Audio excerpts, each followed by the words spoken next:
ओडिशार समस्त जनसाधारणकर महाप्रभु जगन्नाथଙ୍କ ଉପରେ जो विश्वास आस्था जो भक्ति अच्छी तार प्रत्युत्तर सब महाप्रभु दियंती। तांकरी इच्छारे रथयात्रा अनुष्ठित हुए, तांकरी इच्छारे महाप्रभु पहंडी विजय करती, रथ उपर अवस्थान करती, भक्तों को आशीर्वाद दियंती एवं पुणी गुंडीचा श्रीमंदिर गुंडीचा मंदिर श्रीमंदिर को जाती। तो आज भी जो भाई भाव में महाप्रभुंर पहंडी विजय होती सकाळु नीतिकांति ठीक समय सारिकी महाप्रभु आज आसिक रथ उपर अवस्थान कर सारे और प्रस्तुत होती बाहुड़ा यात्रार प्रक्रिया आरंभ करने।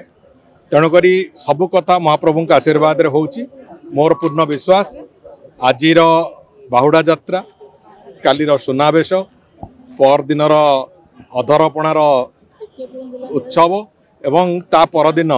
नीलाद्री विजय ये समस्त कार्यक्रम महाप्रभु तांकर आशीर्वादर हाथ भितर घंट घोड़े रखिए एवं अत्यंत सुरुखुरे एवं श्रृंखलित भाव में ये कार्यक्रम गुड़िक अनुष्ठित हम ये विश्वास आम समस्तंकर अच्छी। एवं आमर प्रार्थना महाप्रभु ये भाव में सुंदर भाव में भक्त मान भीतर देकी जातु तांकर आशीर्वादर वर्षा समस्त भक्त समाज उपरे आसु पूरापूरी भाव में से प्रशासन तरफ पुलिस प्रशासन तरफ जहाँ जहाँ करवा कथा सब प्रकार व्यवस्था होती एवं आमे संपूर्ण रूपे ए बाबद रे स्पष्ट अच्छु जे महाप्रभु आशीर्वाद रे सुनावेश अत्यंत सुरुखुरे एवं श्रृंखलित भाव में हम। तेबे गोटे कथा मोर भी अनुरोध समस्त भक्त समाज को जो माने सुनावेश दर्शन करने को आसवे महाप्रभु को समस्ते उत्कंठित न होइकि श्रृंखलित भाव में आसतु एवं महाप्रभु का दर्शन करके जातु सब प्रकार सुविधार दर्शन निश्चित भाव में हम। देखो ये आम गोटे विश्वस्तरीय इंटरप्रिटेशन सेंटर एवं म्यूजियम करिवार योजना से कथा योजना आरंभ होता आम सरकार आसबार पर एवं से योजना को माननीय मुख्यमंत्री जो गतकाल घोषणा